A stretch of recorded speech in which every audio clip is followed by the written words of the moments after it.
18 April 1995 नेहमीप्रमाणे सकाळी उठून फिरायला निघालो. गडचिरोली जिल्ह्यातल्या जंगलात जिथे आम्ही राहतो त्या आमच्या वस्तीला आम्ही शोधग्राम हे नाव दिलेलं आहे. तिथेच आमचं रुग्णालय, संशोधन केंद्र आणि व्यसनमुक्ती केंद्र आहे. शोधग्रामच्या गेटपर्यंत चालत आलो. शोधग्रामच्या आजूबाजूला हिरवगार जंगल आहे. रामायणात वर्णन केलेलं हे दंडकारण्य.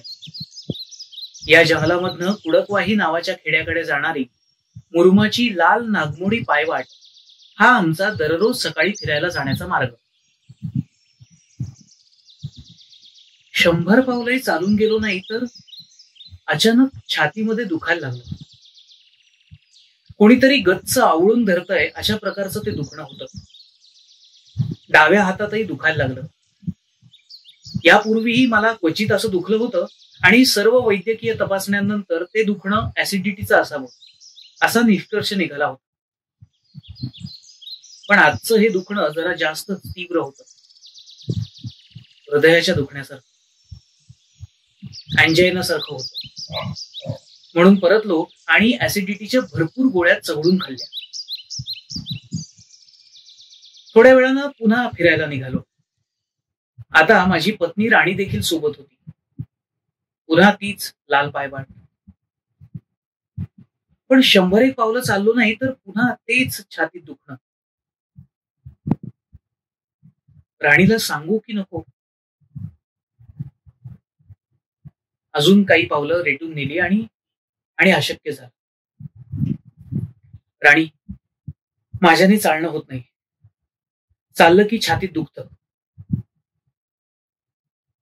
जेव्हा राणीला सांगितलं तेव्हाच मनामध्ये काहीतरी तटकन तुटलं.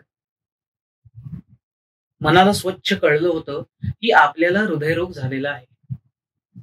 मनाला कळलं होतं पण बुद्धी अजून पुरावे मागत होती. हळूहळू चालत परत आलो आणि ताबडतोब आमच्या दवाखान्यात जाऊन हृदयाचा कार्डिओग्राम म्हणजे ईसीजी काढला. नर्सने ईसीजी काढून माझ्या हातात दिला. राणी आणि आमची नर्स नंदा उत्सुकतेनं आणि काळजीनं वाट बघत होत्या.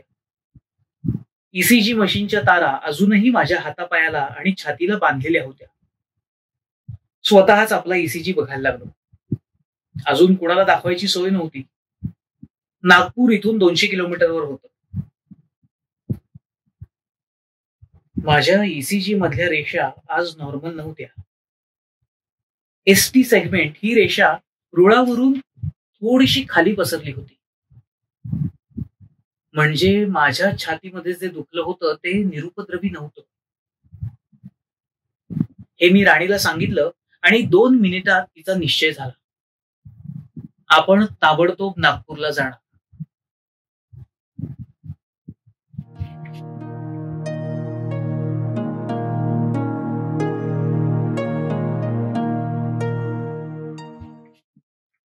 हृदयाचा रक्तपुरवठा वाढवणारी सॉर्बिट्रेटची गोळी जिभेखाली ठेवली. रस्त्यात अचानक त्रास वाढला किंवा माझं हृदय बंद पडलं तर ताबडतोब काय करायचं याबद्दल राणीला सांगितलं. काही इमर्जन्सी औषधं सोबत घेतली आणि आम्ही दोघं नागपूरला निघालो. गाडी नागपूरच्या दिशेने पळत होती. रस्ताभर ते ईसीजीचं पुस्तक वाचत होतो. आज ईसीजी मध्ये जो थोडासा बदल मला दिसला त्याचा अर्थ काय होता? दुपारी नागपूरला पोहोचलो. तिथले वरिष्ठ हृदयरोग तज्ञ डॉक्टर बिडवईंकडे गेलो. 20 वर्षांपूर्वी एमडी करत असताना मी डॉक्टर बिडवईंच्या हाताखाली हृदयरोगाच्या विभागात शिकलो होतो. त्यांनी विस्तृतपणे मला माहिती विचारली, तपासलं आणि पुन्हा ईसीजी काढला. डॉक्टर बिडवईंचा चेहरा गंभीर झाला. माझ्या दुखण्यावर unstable angina, non Q wave infarction हे हार्ट अटॅकच्या निदानाचं लेबल लागलं. अभय, तुला ऍडमिट व्हावं लागेल, सर म्हणाले. आता हे प्रकरण निव्वळ माझी शंका असं उरलं नव्हतं, गंभीर होतं. मला हॉस्पिटलमध्ये भरती होणं भाग होतं. राणी आणि मी दोघंही सुन्न झालो. माझ्या मनात सतत विचार गोंगावत होते. पुढच्या 48 तासात, पुढच्या आठवड्याभरामध्ये हा त्रास वाढून हार्ट अटॅकने मी अचानक मरूही शकतो. मेलो तर काय? राणीचं काय होणार? आनंद आणि अमृतचं काय होणार? इतक्या लवकर त्यांची जबाबदारी सोडून मी जाणार? सर्च ही आमची संस्था, तिचं काम आणि दारूमुक्तीच्या कामाचा व्याप निर्माण झालाय, त्याचं काय होणार? असं जाण्याचा मला अधिकार तरी आहे का? जसजसा मी विचार करू लागलो, काय घडलंय याचा अर्थ आता कळू लागला आणि अचानक धोक्याची जाणीव झाली. अरे, अजून तर मी काहीच जगलो नाही आणि आयुष्याचा शेवट आला. नुकतीच तर जीवनाची सुरुवात झाली. काल काल परवाच तर मी बालमंदिरात जाणारा छोटासा मुलगा होतो. तो पहा, तो पहा, मी दप्तर घेऊन बालमंदिरात जातोय आणि तो मुलगा इतक्या लवकर मरणार? अरे नको हो. कितीतरी गोष्टी अजून मला करायच्या. जीवनाचा अर्थ तर अजून कळलाच नाही. माझं तर सगळं काही राहून गेलं आणि अंत येऊन पोहोचला. अचानक माझ्या पायाखालची वाळू सरकली होती आणि आयुष्याचा पूर्ण मनोरा, सर्व गृहीत गणित कोलमडायला लागली होती. मृत्यूसाठी मी तयार नव्हतो. आयुष्य कायम हाताशीच आहे असं मी गृहीत धरलं होतं आणि खरं जगणं आजवर टाळत पुढे ढकलत राहिलो होतो. हे आलं एवढं करून घेऊ, उद्यापासून नीट जगायला सुरुवात करू. आयुष्य जगणं खऱ्या अर्थाने आजवर सुरू झालंच नव्हतं. जणू जगण्याची रंगीत तालीम सुरू होती असं वरवर जगत होतो आणि आता तर जाण्याची वेळही आली. मृत्यूच्या भीतीसोबत अजून अनेक प्रश्न त्रास देत होते. हे मला असं कसं झालं? मीच काय पाप केलं? स्वतः डॉक्टर असूनही मी यापूर्वीच का जागा झालो नाही? पण मला खरंच हे अचानक आज सकाळीच झालं होतं का? एक एक घटना आठवायला लागली. कालच म्हणजे 17 एप्रिल 1995 ला रात्री घरी गच्चीवर झोपलो होतो. रात्री 2 वाजताचा सुमार असावा. आमचा छोटा मुलगा अमृत नेहमीच्या सवयीप्रमाणे आपल्या बिछाण्यातून उठून माझ्या जवळ येऊन झोपला. त्याला जवळ घेऊन मी कुरवाळलं आणि कुरवाळताना लक्षात आलं की आपल्या हनुवटीमध्ये दुखत आहे. रात्री 2 वाजता हनुवटीच्या दुखण्याचं काय कौतुक. तसंच झोपून गेलो. त्यावेळी अर्धवट झोपेत साधं हनुवटीचं वाटलेलं हे दुखणं उद्या काय निघणार आहे याची अंधुक देखील शंका त्यावेळी आली नाही. गेले काही दिवस क्वचित सायकल चालवताना किंवा सहज खेळताना मध्ये मध्ये माझ्या छातीत दुखायचं.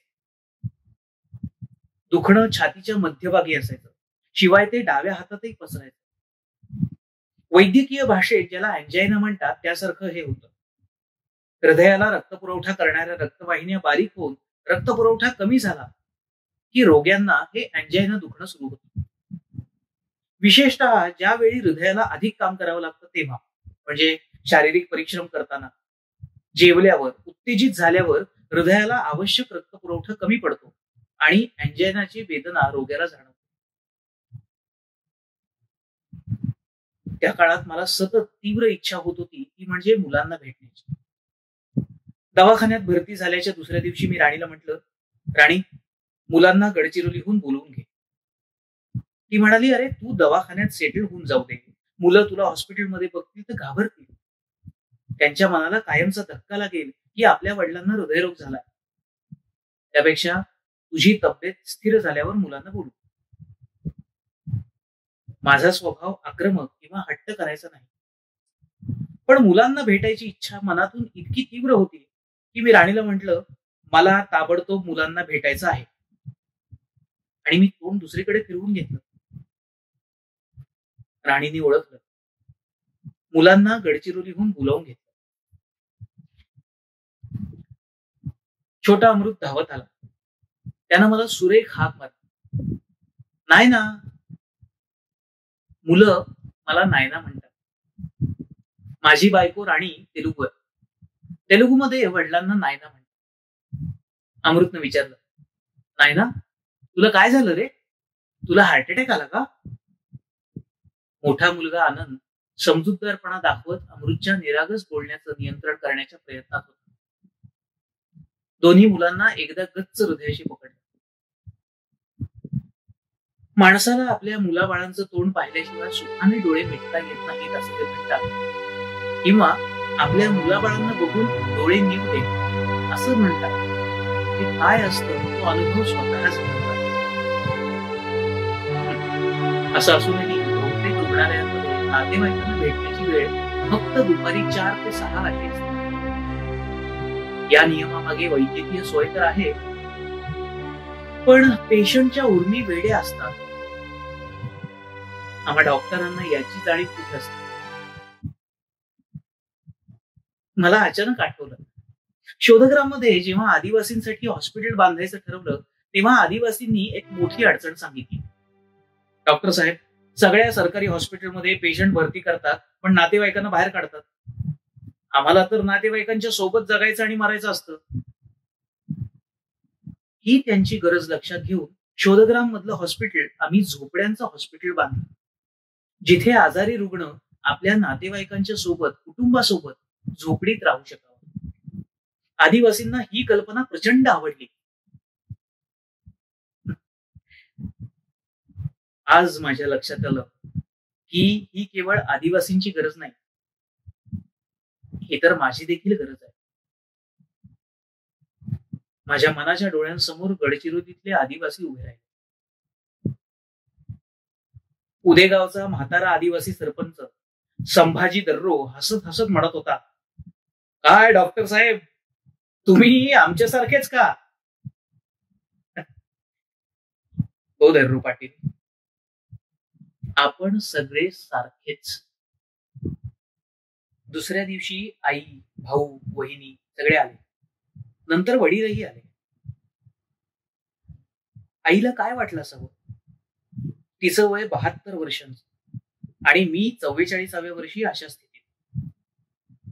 मला आईच्या डोळ्यांना डोळा भिडवता येत नव्हता. जणू काही मी गुन्हेगार आहे असं वाटत होतं.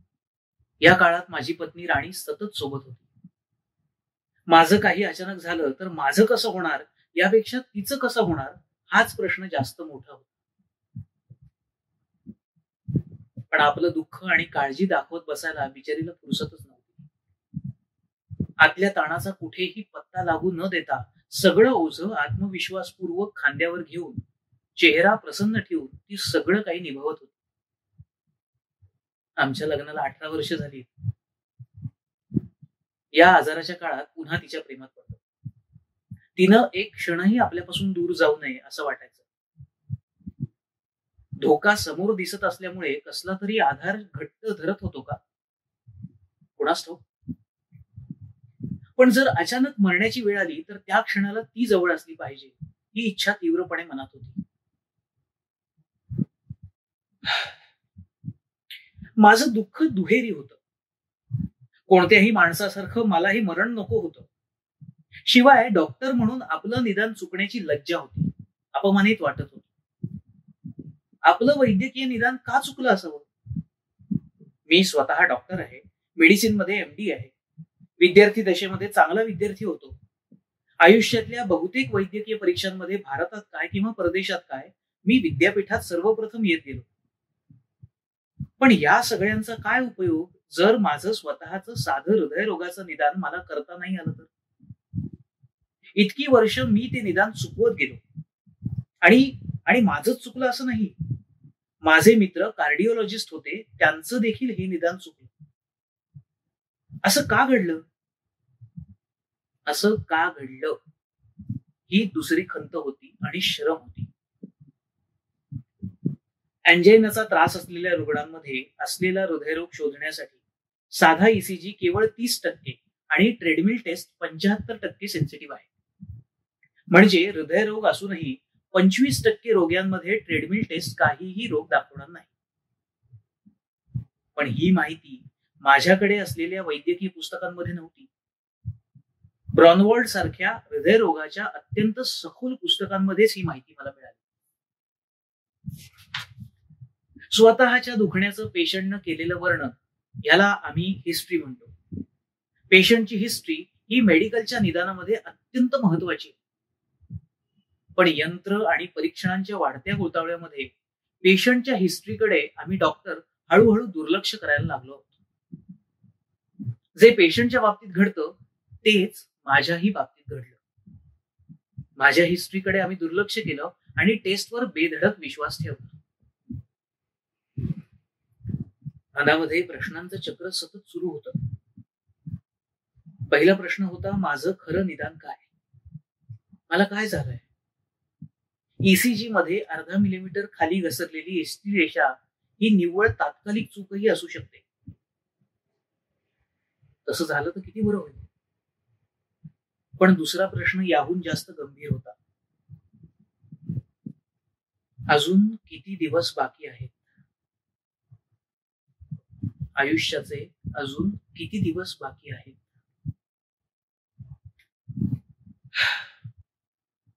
अजून एक प्रश्न मला सारखा त्रास देत होता. हा त्रास माझ्याच नशिबी काय यावा? हे मला झालंच कसं? माझे आई वडील 70च्या पलीकडे निरोगी आहेत. माझ्या मावशा, मामा, काका सगळे 70, 75, 80च्या पलीकडे आणि धडधाकट आहेत. माझी आजी 107 वर्ष जगून आता 2 वर्षांपूर्वी गेली आणि माझं वय तर निव्वळ 44 वर्ष आहे. बरं, मी लठ्ठ नाही, बिडी सिगारेट पीत नाही, माझं जीवन शहरी नाही, आदिवासी भागात राहतो, सामाजिक काम करतो. त्यामुळे पाश्चिमात्य किंवा सुखवस्तू लोकांना होणारे हे समृद्धीचे रोग म्हणजे लठ्ठपणा, हृदयरोग हे आपल्याला होणार नाहीत याची मला खात्री होती. जणू काही मला यांच्यापासून संरक्षणच आहे असं मी मानत आलो होतो. हे रोग इतरांना होतात, ज्यांना होतात ते दुसरे कोणीतरी वेगळेच. आपण तर 75-80 वर्षापर्यंत छान रोगमुक्त राहणार असा मला पक्का विश्वास होता. त्यामुळेच हा प्रश्न मला सारखा छळत होता. हे मला का झालं?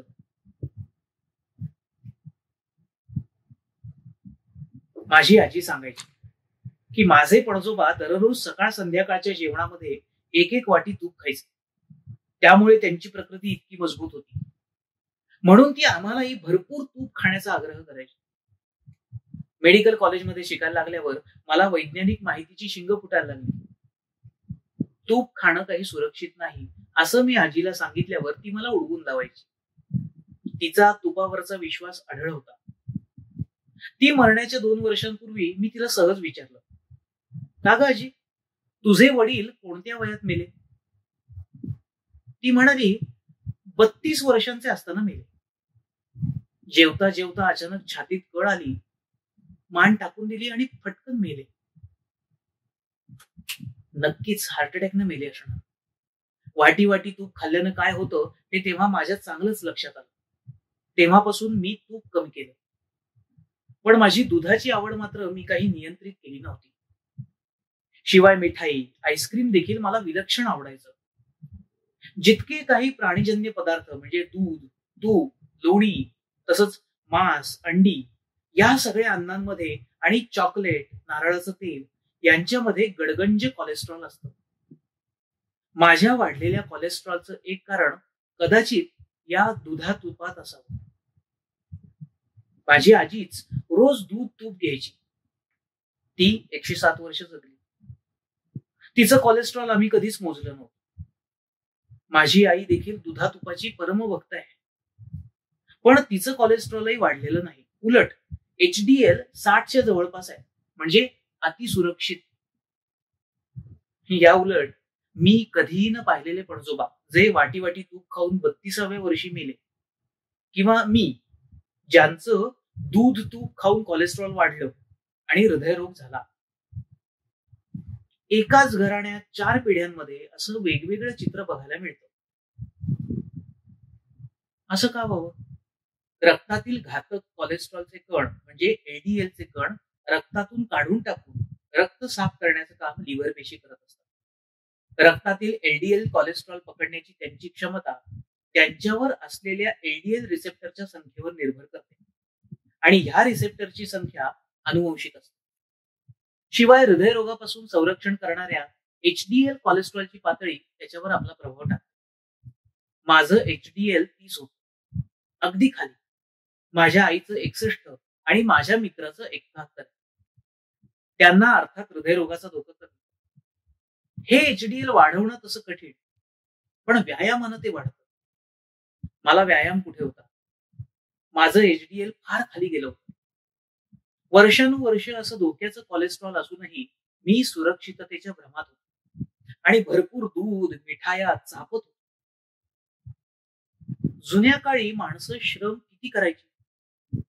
दिवसाला 10-15 किलोमीटर चालणं, पाणी भरणं, शेतीची कामं करणं हे व्यायाम.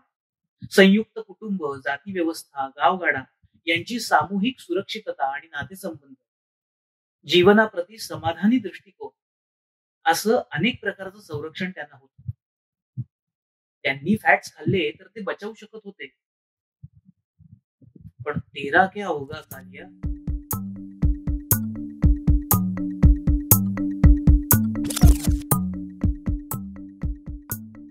खरं सांगायचं तर लहानपणापासूनच शरीर श्रमाच्या प्रती माझ्या शरीराच्या आतून एक नावड, आळस आहे.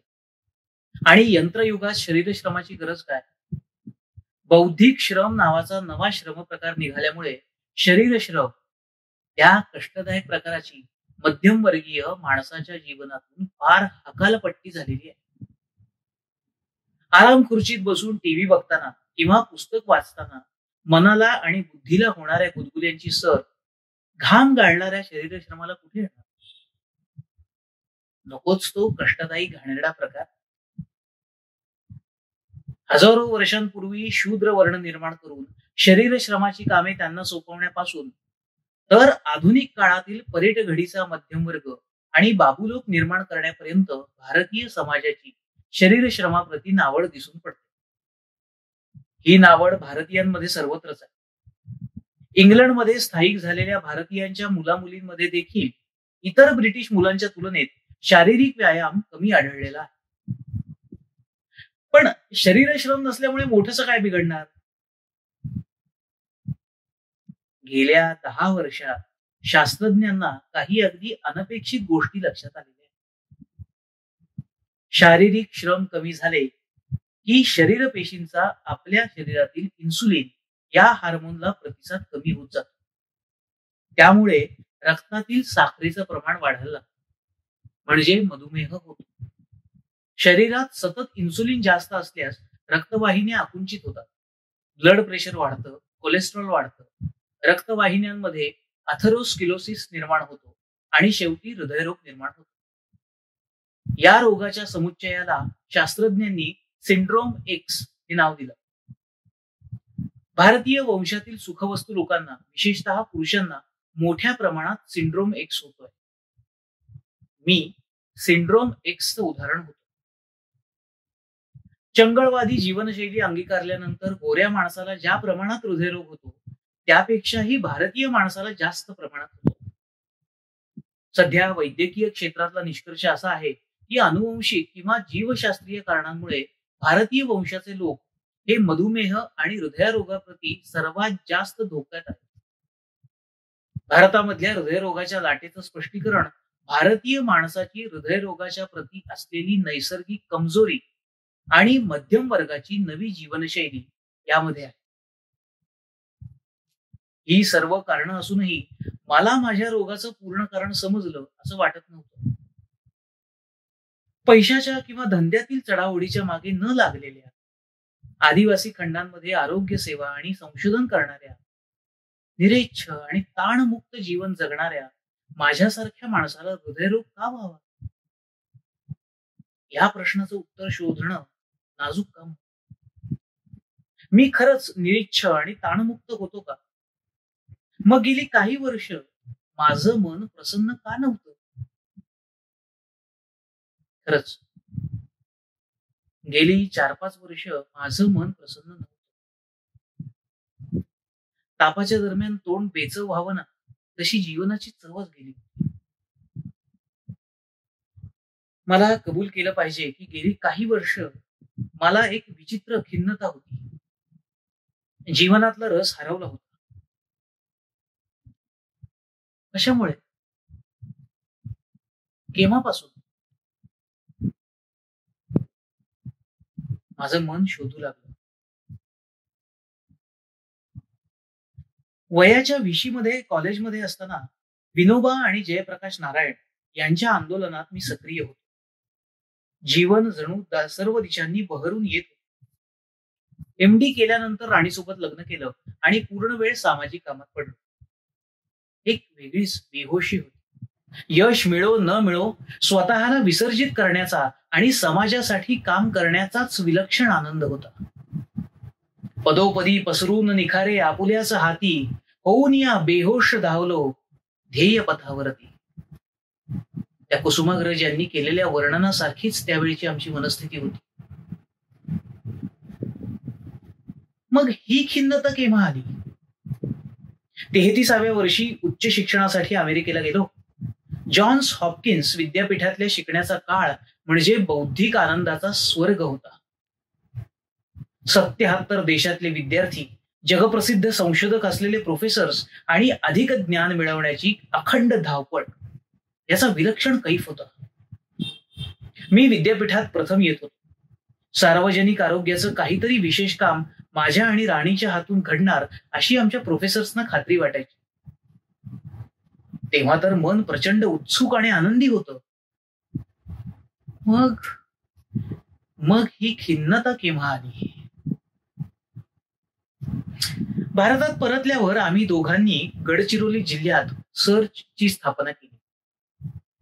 आदिवासींना आरोग्य सेवा देणं, ग्रामीण आणि आदिवासींच्या अनेक प्रश्नांवर संशोधन करणं, दारूमुक्तीसाठी आंदोलन करणं, सर्चसाठी नितांत सुंदर शोधग्रामची निर्मिती करणं, यात 10 वर्ष गेली. आटोपता आटपेना इतकं काम वाढलं. आदिवासींसाठी रुग्णालय बांधलं. ग्रामीण आरोग्यावर केलेल्या संशोधनाला आंतरराष्ट्रीय ख्याती मिळाली. गडचिरोली जिल्ह्यात दारूबंदी झाली. सार्वजनिक आरोग्याच्या क्षेत्रात सर्च ही संस्था एक मानदंड बनली. पण या काळात माझं मन कसं होतं मी आठवायला लागलो. शोधता शोधता तो काळ पुन्हा जगायला लागलो. हे काम करताना सुरुवातीच्या काही काळानंतर माझं मन हळूहळू प्रसन्न राहत नव्हतं हे मला आठवलं. इथूनच हा बदल सुरू झाला. काय कारण होतं? काहीतरी अनैसर्गिक, जे मी स्वतः नाही असं काहीतरी स्वतःवर लादलं होतं. त्याच्या सोबत जगण्यानं मला ताण निर्माण होत होता, प्रतिक्रिया निर्माण होत होती. हे असं काय होतं? गडचिरोली मध्ये हे असं काय होतं?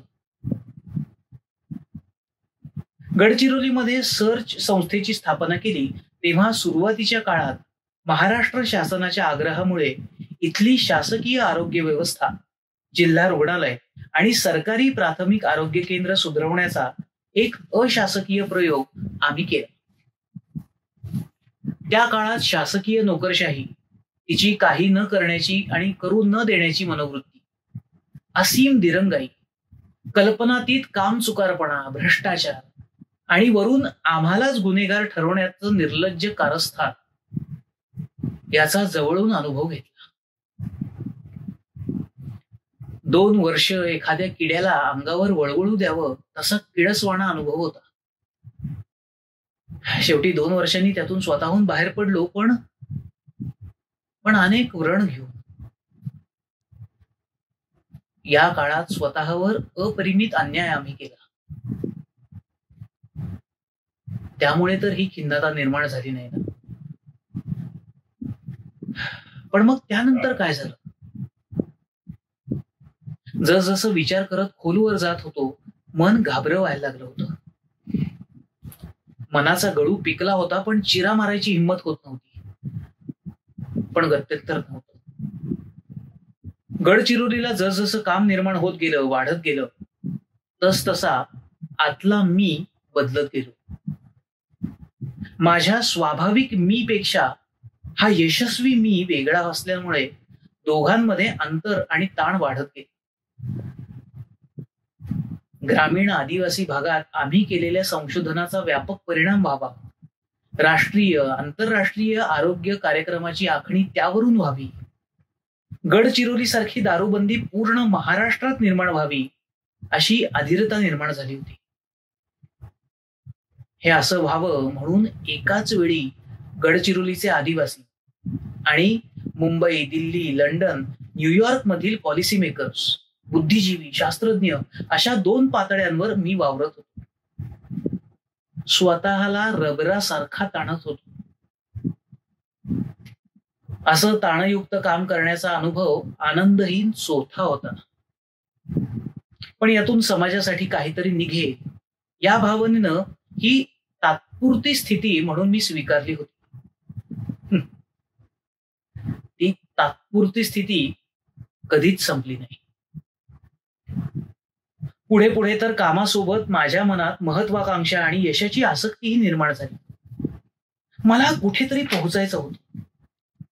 कुठे पोहोचायचं ते ठिकाण मात्र मला माहित नव्हतं. यामुळे कुठेही पोहोचलो तरी पोहोचल्याचं समाधान मिळत नव्हतं. मी जिथे पोहोचलो होतो त्यापेक्षा अजून कुठेतरी वेगळ्याच जागी मला पोहोचायचं होतं.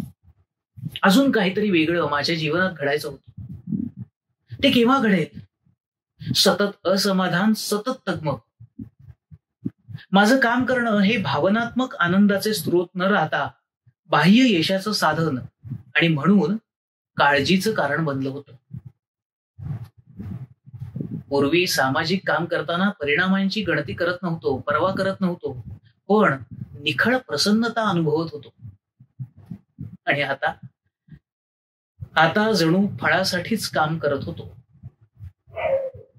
आणि पूर्वीची प्रसन्नता हरवून बसलो होतो. नंतर काही दिवसांनी डॉक्टर अनिता अवचटने माझ्या आजारात वाचायला एक पुस्तक भेट म्हणून पाठवलं. बर्नी सीगल या अमेरिकन सर्जनने लिहिलेलं एक प्रसिद्ध पुस्तक, लव्ह, मेडिसिन अँड मिरॅकल. निव्वळ इच्छाशक्ती आणि मानसिक प्रयोगांनी कॅन्सरवर उपचाराचे विलक्षण अनुभव यात त्यांनी वर्णन केलेले आहे. त्यात सीगल असं म्हणतो की आपल्या मनाचा शरीरावर प्रचंड प्रभाव पडतो. बर्नी सीगलचं हे प्रतिपादन मला संभवनीय वाटतं आणि नुकतंच एक संशोधन वाचलं. यामध्ये कॅलिफोर्नियामधील शास्त्रज्ञांनी विविध लोकांच्या रक्तवाहिन्या तपासल्या.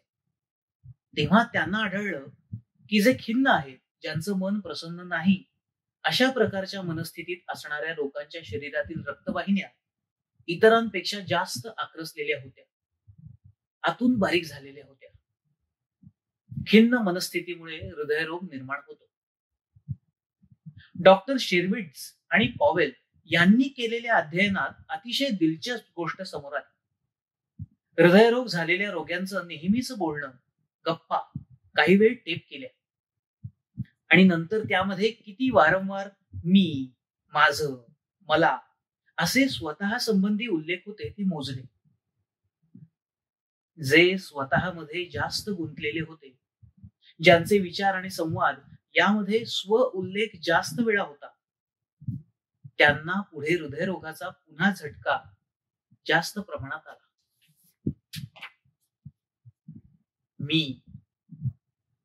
मी हा हृदयघातकी दिसतो.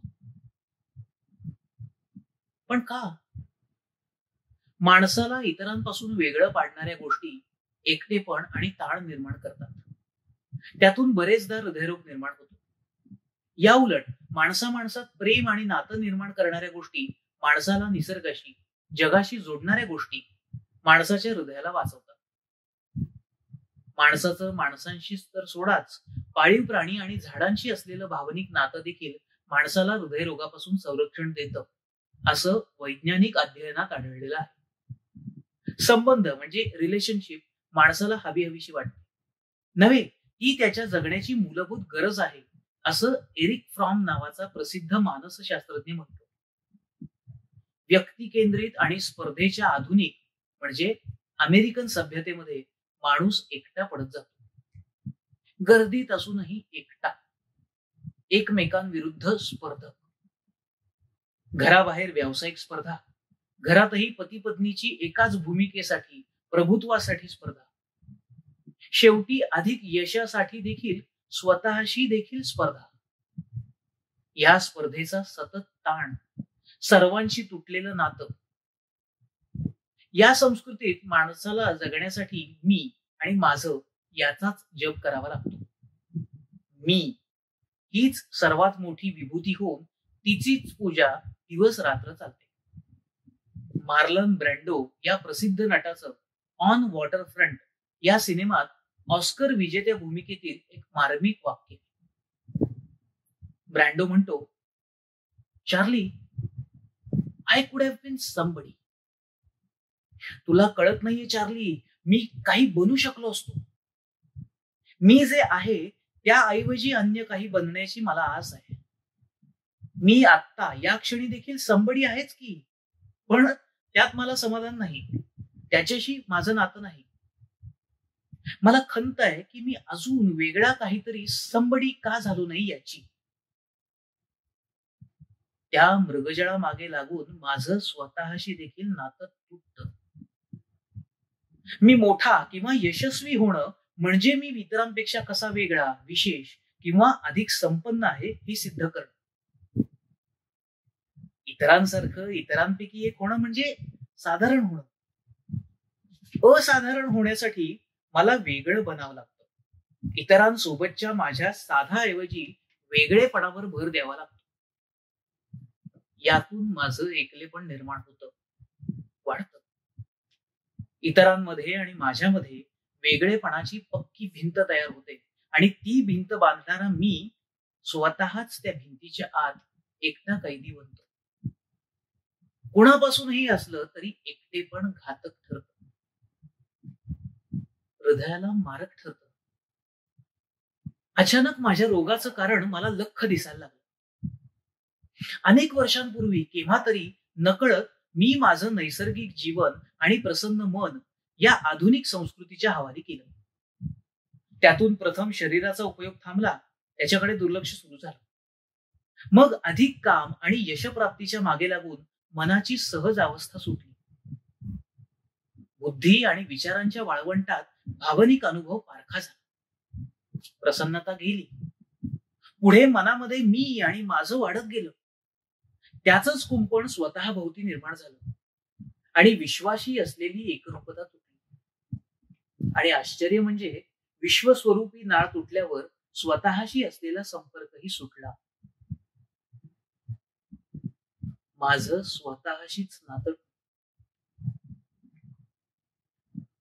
माझं स्वतःशीच नातं तुटलं होतं. माझं घर हरवलं होतं. माझ्या एकसंध निरोगी जीवनाचे तुकडे तुकडे पडले होते. माझ्या आतलं एक इंद्रिय, एक होकायंत्र मला या दरम्यान वारंवार इशारा देण्याचा प्रयत्न करत होतं की काहीतरी गफलत होतीये. पण मी त्याच्याकडे दुर्लक्ष करून रेटत गेलो. या स्वतःपासून तुटण्याचा ताण आणि खिन्नतेमुळे माझा हृदयरोग निर्माण झाला असावा. माझं केवळ हृदय आजारी नव्हतं, मी अख्खा आजारी होतो आणि रुग्ण म्हणून हॉस्पिटलमध्ये भरती होतो.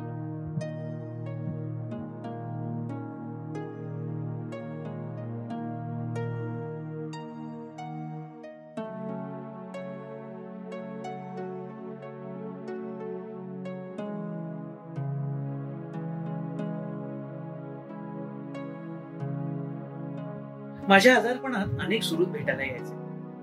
प्रत्येकाला बघताना माझ्या मनात गणित चालायचं. यांचं वय किती असेल? 55 वर्ष. अजून किती वर्ष जगतील? किमान 20 वर्ष. किती भाग्यवान आहेत. मला तर काही दिवसांचाही भरोसा नाही. प्रत्येकाच्या जगण्याचा मी हेवा करत होतो. त्यांना अनेक वर्ष मिळणार होती. मी एकेका दिवसासाठी मोतात होतो.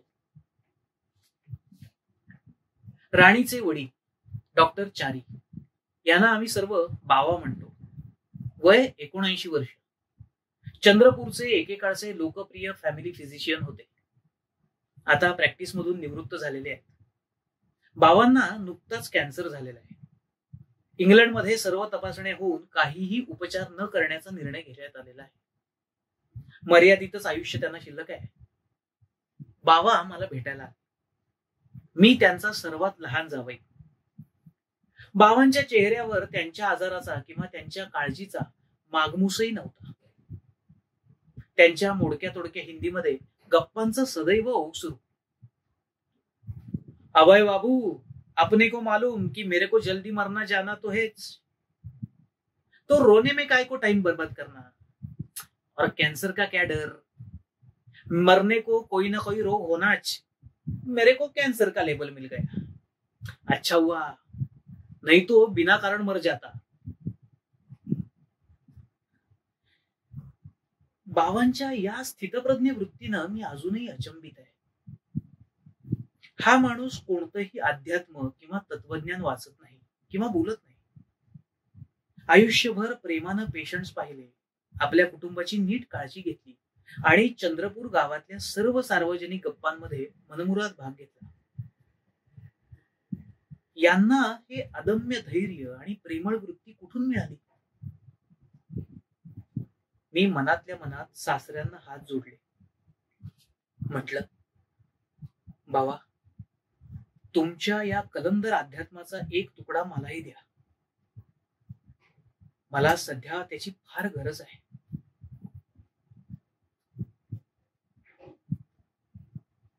कोणी जवळपास नसलं की मन पुन्हा त्या भेडसावणाऱ्या मूलभूत प्रश्नाकडे वळायचं. मनात आकडेमोड सुरू व्हायची. किती टक्के संभावना आहे मृत्यूची? किती टक्के शक्यता आहे मी अजून 1 वर्ष जगू शकेन? किमान 5 वर्ष जगू शकेन का? जिवंत राहिलो तर काय काय करीन? 10 मे उजाडला. सकाळी 8:30 वाजता आम्हाला अँजिओग्राफी रूम मध्ये नेण्यासाठी स्ट्रेचरवर झोपवलं.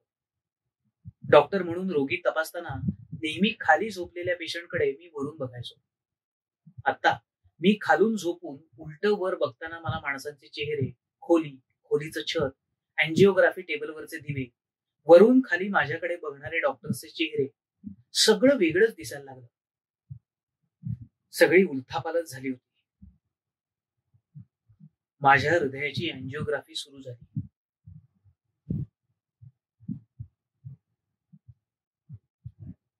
डॉक्टर नकुल सिन्हानी येऊन सांगितलं, हृदयाच्या 3 रक्तवाहिन्यांपैकी 2 रक्तवाहिन्या 30% बंद आहेत. त्यांची सध्या काळजी नाही, पण तिसरी मात्र 95% बंद आहे. तीच धोक्याची, या दुखण्याला कारणीभूत आहे. आम्ही हृदयात नळी घालून अँजिओप्लास्टीने तो ब्लॉक मोकळा करणार आहोत. एखाद्या वेळेला गरज पडली तर हृदय उघडून बायपास सर्जरी करण्यासाठी डॉक्टर महंतही तयार होऊन बसते. मी पुन्हा अँजिओप्लास्टी टेबलवर झोपलो. मला अॅनेस्थेशिया दिला नव्हता किंवा माझे डोळेही झाकले नव्हते. त्यामुळे समोरच्या स्क्रीनवर माझं हृदय, त्याची हालचाल आणि मॉनिटरवरील ईसीजीच्या चमकणाऱ्या रेषा मला दिसत होत्या. अँजिओप्लास्टिक कॅथेटर टोक हृदयाच्या रक्तवाहिनीत शिरून तिच्यातील त्या 95% अडथळ्यापाशी येऊन थांबलं. ते त्या अडथळ्याला रुंद करण्यासाठी धडपडत होतं. तो अडथळा 80% पर्यंत मोकळा झाला. पुढे मात्र उघडत नव्हता. सगळं काही मला दिसत होतं. आपसात चर्चा करून डॉक्टरांनी शेवटचा प्रयत्न करायचं ठरवलं. त्या अडथळ्यावर जास्तीचं प्रेशर लावलं. 3 पट, 4 पट, 6 पट, 8 पट. अचानक खोलीमध्ये निशब्द शांतता पसरली. डॉक्टरांचे चेहरे मास्कने झाकलेले असल्याने दिसत नव्हते, पण हालचाली अचानक बदलल्या. डॉक्टर बिडवाई उठून उभे राहिले. स्क्रीनवर स्पष्ट दिसत होतं की शेवटचा अडथळा दूर करताना माझ्या हृदयाची रक्तवाहिनी आतून फाटली होती. तिचं फाटलेलं अस्तर रक्तवाहिनीच्या नळीमध्ये डोकून अडथळा निर्माण करत होतं. बलून अँजिओप्लास्टीचं सर्वात भयावह कॉम्प्लिकेशन झालं होतं. माझ्या हृदयाची रक्तवाहिनी फाटली होती. थंडगार भीती वाटली. सगळे आधार सुटले होते. आता आपण चाललो. हे आयुष्य एकूणच चांगलं राहिलं. पुढच्या क्षणी मात्र काहीच नसणार. एका काळोखात आपण फेकले जाणार. मग पुढे काय होईल?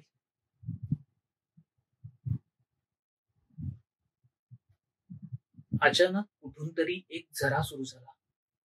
मनात सरसर सरसर शब्द उमटायला लागले.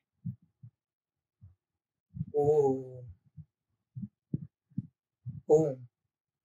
ते पूर्ण आहे. हे पूर्ण आहे. पूर्णापासून पूर्ण निष्पन्न होतं. पूर्णातून पूर्ण काढून घेतलं तरी पूर्णच शेष राहत. ओम शांती शांती शांती. लहानपणी आश्रमात पहाटेच्या अंधारात म्हटलेली ईशावास्योपनिषद मधली गूढ प्रार्थना न मागता अचानक मनात उमटायला लागली. आजपर्यंत न कळलेला अर्थ उलगडायला लागला. मृत्यू म्हणजे अणुविसर्जन. केवळ अणुविसर्जन. त्या क्षणी अगदी आतून एक आश्वासन, एक आधार मिळाला. त्याची ऊब जाणवायला लागली. मृत्यूची भीती वितळली. मन शांत झालं. मी विसर्जनाला तयार झालो.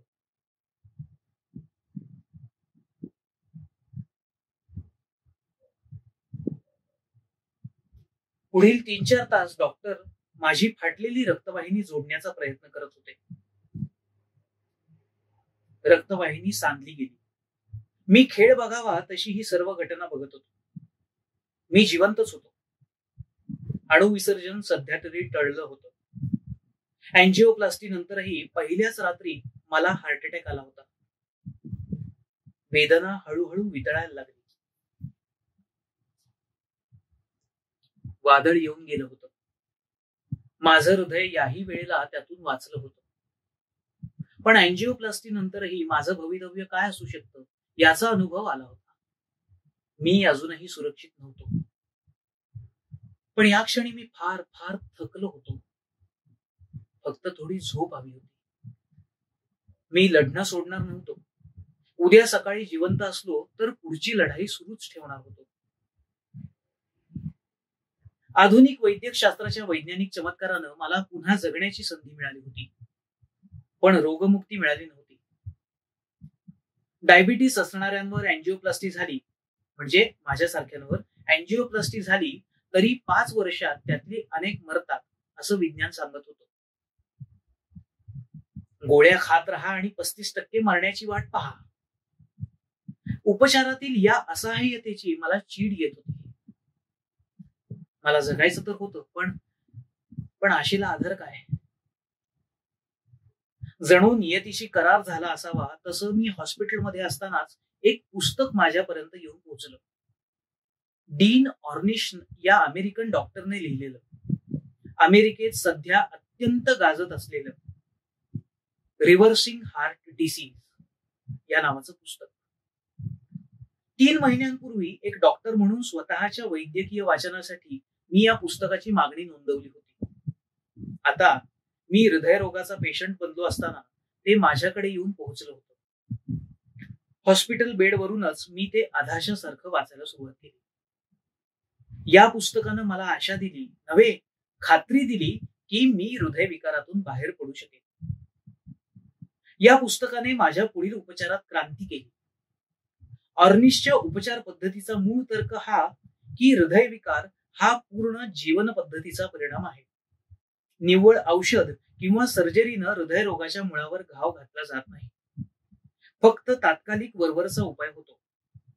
रोग निर्मितीची मूळ कारणं जीवनात तशीच कायम राहिल्यामुळे अँजिओप्लास्टी किंवा बायपास सर्जरी नंतर बऱ्याचदा पुन्हा रक्तवाहिन्या बंद होतात. शिवाय तो उपचार फार महागडाही आहे. त्याऐवजी रोग निर्माण करणाऱ्या मूळ कारणांवर घाला घालण्यासाठी ऑर्निश खालील उपचार समुच्चय सुचवतो. शाकाहार.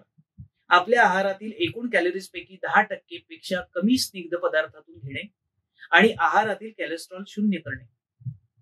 धूम्रपान आणि अल्कोहोल वर्ज्य. शरीराला नियमित व्यायाम आणि योगासन.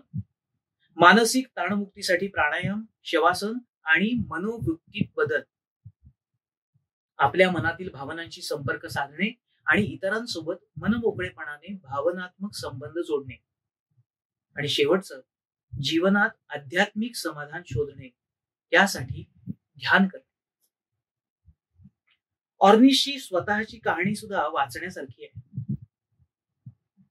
ऑर्निश मला योग्य वेळी हाती लागला, पटला, आवडला. त्यानं मला उपचार पद्धतीही दिली, एक निश्चित कार्यक्रम दिला आणि आशेला वाव दिला.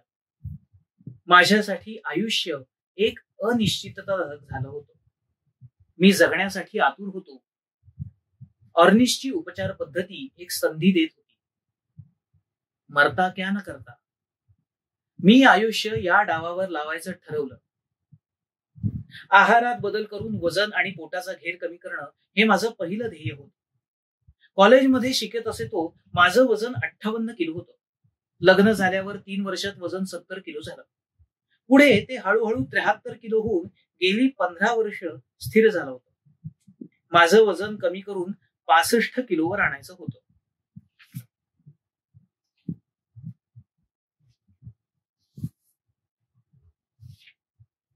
डिसेंबर 95 अखेरीस माझं वजन ठरवल्याप्रमाणे 65 किलोवर आलं. उपचार सुरू केल्यापासून एका वर्षाअखेरीस म्हणजे मे 1996 मध्ये ते 62 किलोवर आलं. आता 58 किलोवर ते स्थिर झालेलं आहे. Body mass index 19. गंमत म्हणजे जागतिक आरोग्य संघटनेनं सुचवलेला दुसरा मार्गदर्शक नियम असा, तुमचं वजन वयाच्या 25व्या वर्षी जे होतं ते तुमच्यासाठी आदर्श वजन असावं. तेच पुढील आयुष्यात कायम राखा. 25व्या वर्षी हाऊस जॉब करताना माझं वजन 58 किलो होतं आणि आता बरोबर त्याच आकड्यावर ते परत स्थिर झालं होतं. म्हणजे आहारातल्या वाकड्या चाली दूर केल्यावर निसर्गानं कोणत्याही वजनाच्या काट्याविना ते वजन मूळ पातळीवर नेऊन ठेवलं होतं. आतमधलं यंत्र मोठं, शहाणं आणि मजबूत असावं. माझा टेलर मात्र माझ्या पॅन्टची कंबर वारंवार कमी करून वैतागलाय. माझा वेस्ट आणि हिप रेशो 0.92 वरून 0.85 पर्यंत खाली आल्याचं त्याला मुळीच कौतुक नाही. तुमच्या पॅन्टचा शेप बिघडलाय असं तो म्हणतो.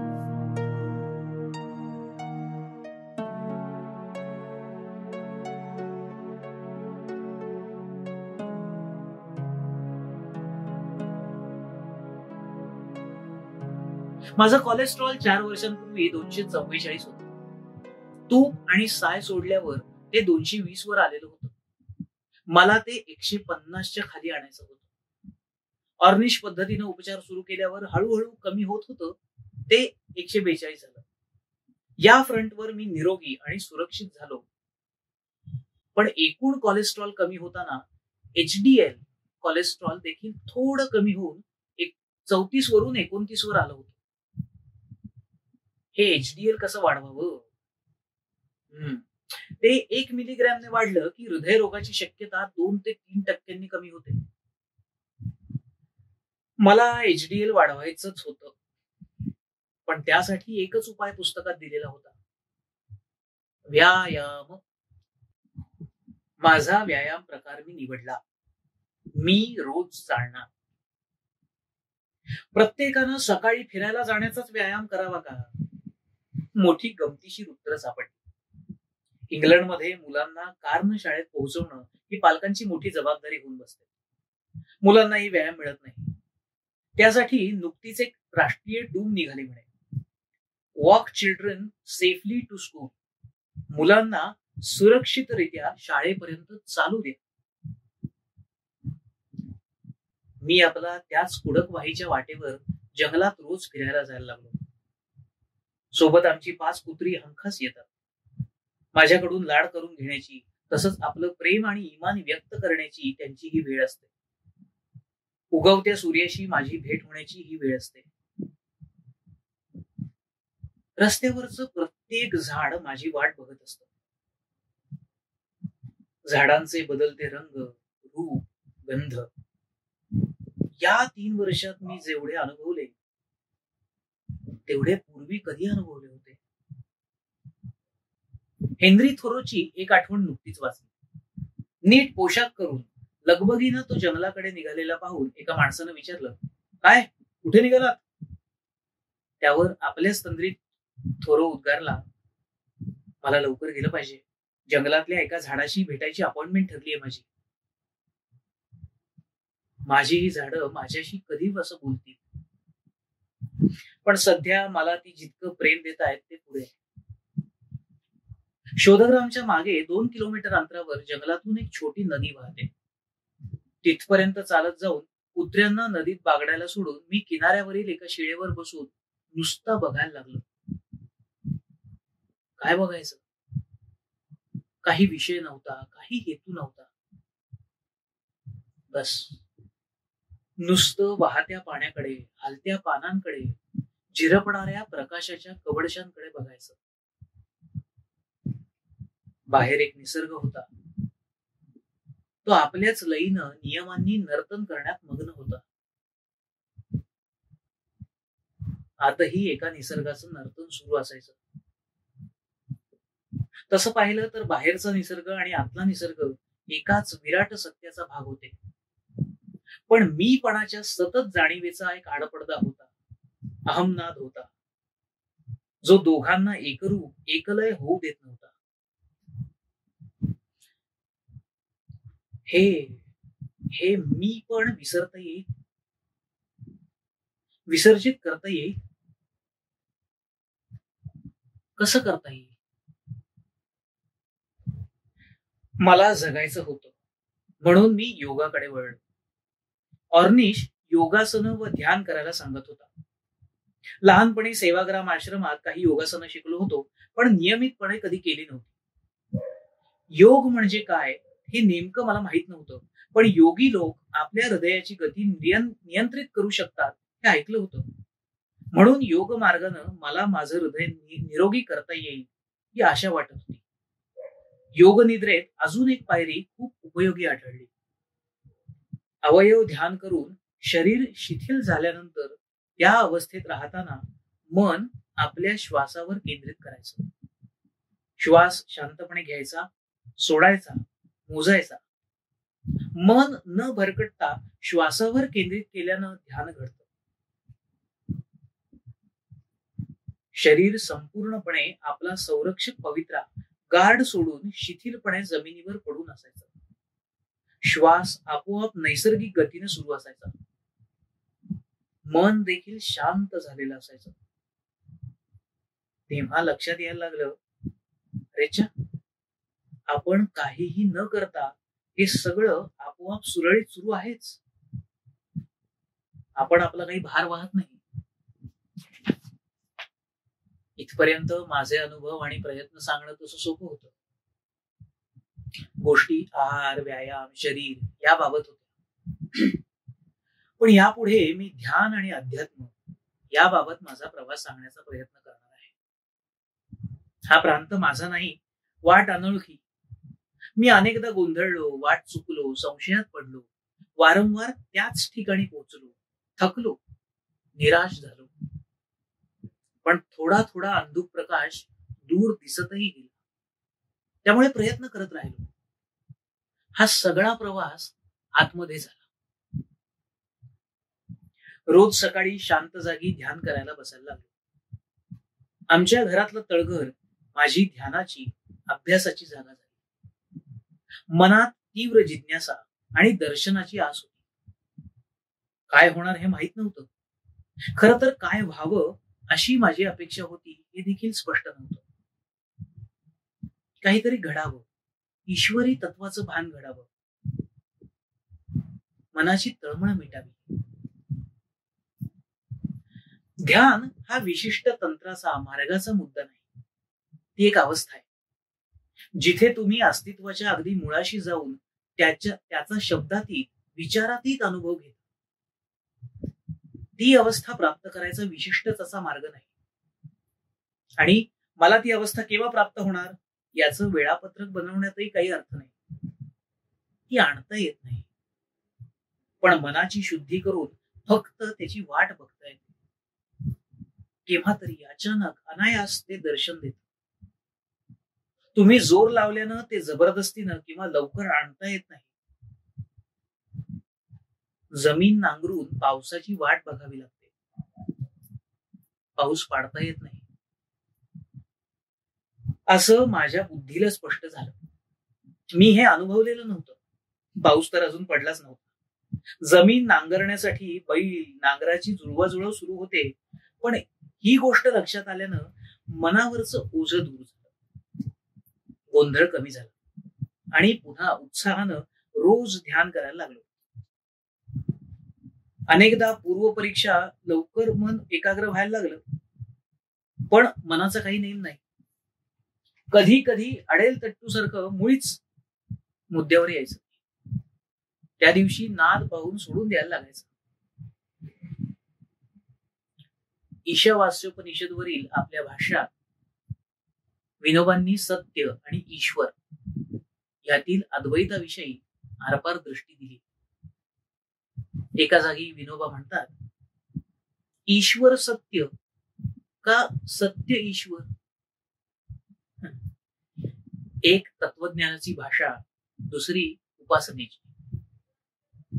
जरी दोन्हीचा अर्थ एकच, तरी उपासकासाठी साधकासाठी सत्य हेच ईश्वर हा दृष्टिकोन अधिक उपयोगी.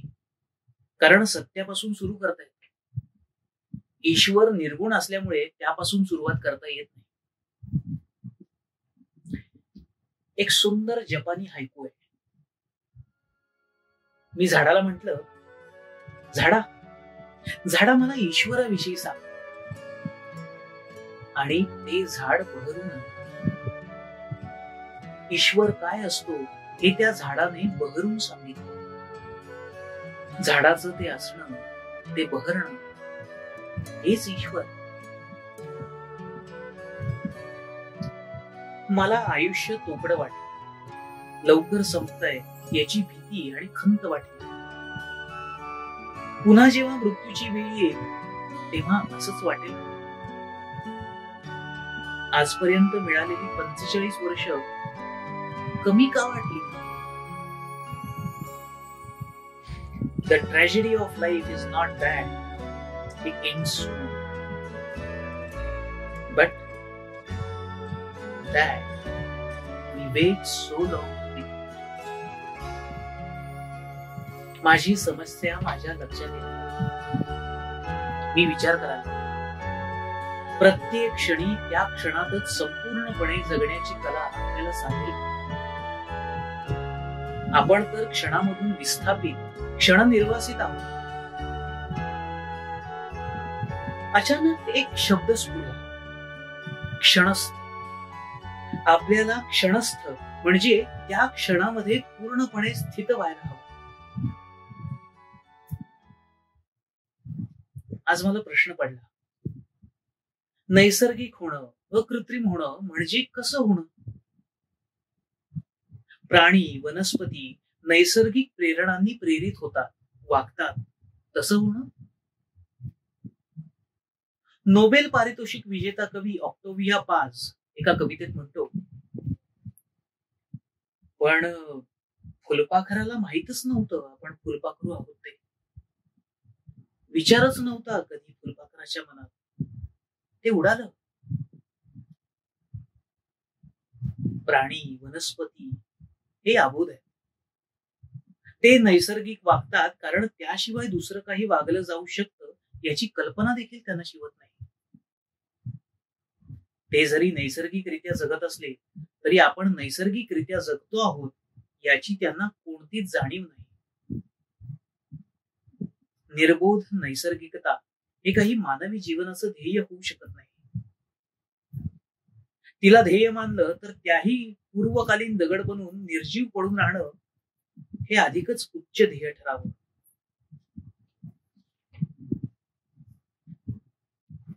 माणूसही वनस्पती आणि प्राण्यांसारखा नैसर्गिक प्रेरणांनी वागतो, पण त्याशिवाय त्याची कल्पना बुद्धी त्याला अजून काही सुचवते.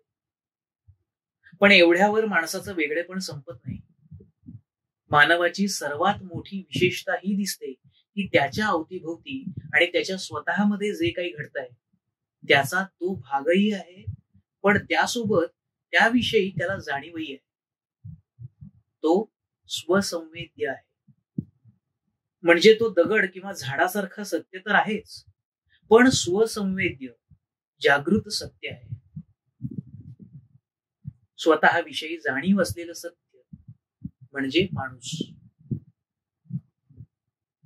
हे स्वसंवेद्य सत्य म्हणजेच माणसाचा आत्मा का?